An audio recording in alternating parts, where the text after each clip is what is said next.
हल्ला बोल में अलकायदा के 2 आतंकियों को 14 दिन की पुलिस कस्टडी में भेज दिया गया है और जो सियासत उसके बाद हो रही है उस पर आज चर्चा करेंगे, क्योंकि सियासत में जो आग लगी है उसकी आंच दूर से दिखाई दे रही है। एक तरफ यूपी एटीएस लगातार छापेमारी कर रही है, दूसरी तरफ लखनऊ में सियासत जोरों पर है।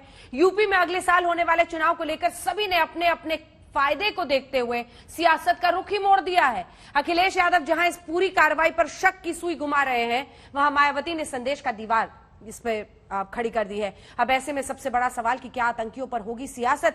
क्या यह सियासत सिर्फ चुनावी है? क्या आतंक को लेकर एक राय देश में बन ही नहीं सकती? ऐसे ही चुपते सवालों के साथ चर्चा करेंगे, लेकिन उससे पहले ये रिपोर्ट।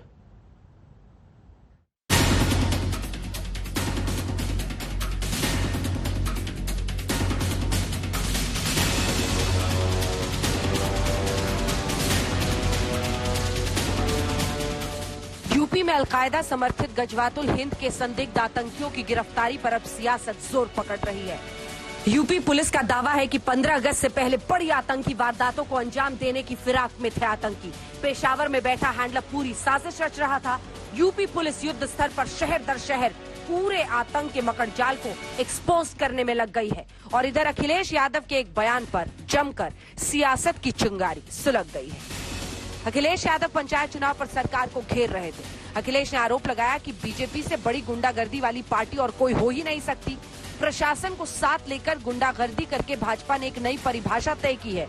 यूपी पुलिस पर हमें भरोसा नहीं।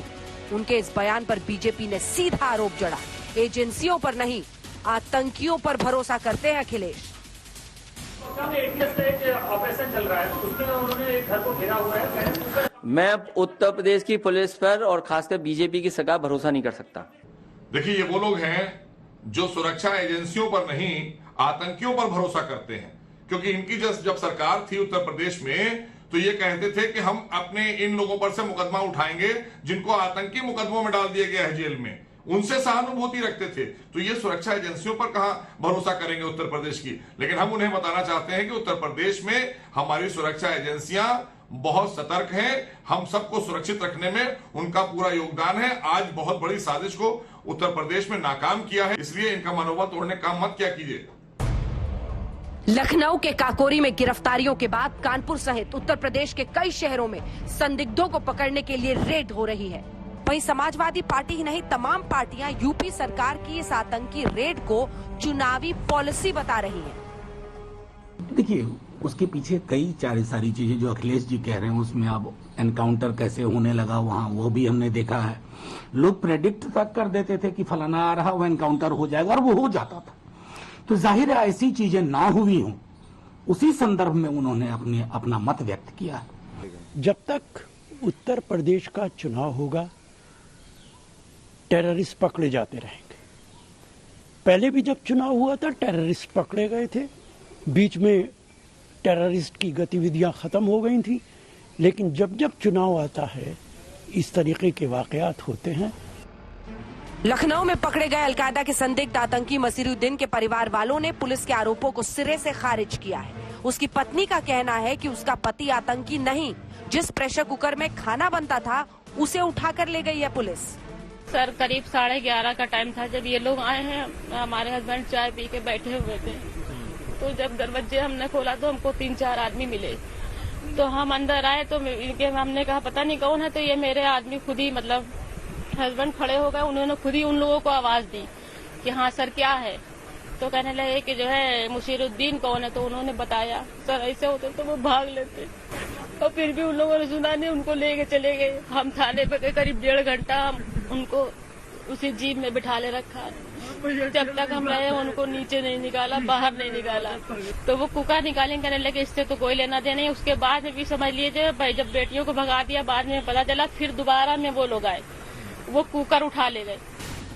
वहीं यूपी के एडीजी लॉ एंड ऑर्डर ने पूरी आतंकी साजिश की जानकारी देते हुए दावा किया था कि पेशावर से हैंडलर उमर हलमांडी लखनऊ में इन संदिग्ध आतंकियों को निर्देश दे रहा था। प्रेशर कुकर बॉम्ब से भीड़-भाड़ वाले इलाकों को टारगेट करने की साजिश थी। उमर हलमंडी के निर्देश पर तथा अपने अन्य साथियों के सहायता से 15 अगस्त के पूर्व उत्तर प्रदेश के विभिन्न शहरों में, विशेषकर लखनऊ के महत्वपूर्ण स्थानों, स्मारकों, भीड़-भाड़ वाले इलाकों में विस्फोट करने, मानव बम आदि द्वारा आतंकी घटना कारित करने की तैयारी में थे। उत्तर प्रदेश के कानून मंत्री राजेश पाठक ने आज तक से कहा है कि देश में पढ़े लिखे लोग सोशल मीडिया के जरिए आतंकियों के झांसे में आ रहे हैं। उन्हें पाकिस्तान जैसे मुस्लिम देशों का समर्थन मिलता है। कुछ बड़े चेहरे भी इसमें एक्सपोज होंगे। सामान्यतः देखा गया है कि जो बहुत पढ़े लिखे लोग हैं, जो सोशल मीडिया इंटरनेट का इस्तेमाल करते हैं, वो विदेशी लोगों से जुड़े होने के उपरांत इस तरीके के कुकृत्यों को अंजाम देते हैं। और बताया गया है कि लगातार वो वीडियो पर भी ऐसी फिल्में देखता था, ऐसे चित्र देखता था जिससे वो लोग मुद्देलित हों। कहता था कि इससे आपका कोई मतलब नहीं, अपने परिवार में कहता था। और बहुत ही मतलब कष्टकारी है उत्तर प्रदेश के लिए, और इसमें हम किसी को छोड़ेंगे नहीं। एक तरफ देश में अलकायदा जैसे अंतर्राष्ट्रीय आतंकी संगठन के पैर जमाने का खतरा सामने आ खड़ा हुआ है, तो दूसरी तरफ है राजनीति का गोला बारूद, जो राष्ट्रीय सुरक्षा के मुद्दे पर भी सुलगने को बेताब रहता है। आज तक ब्यूरो।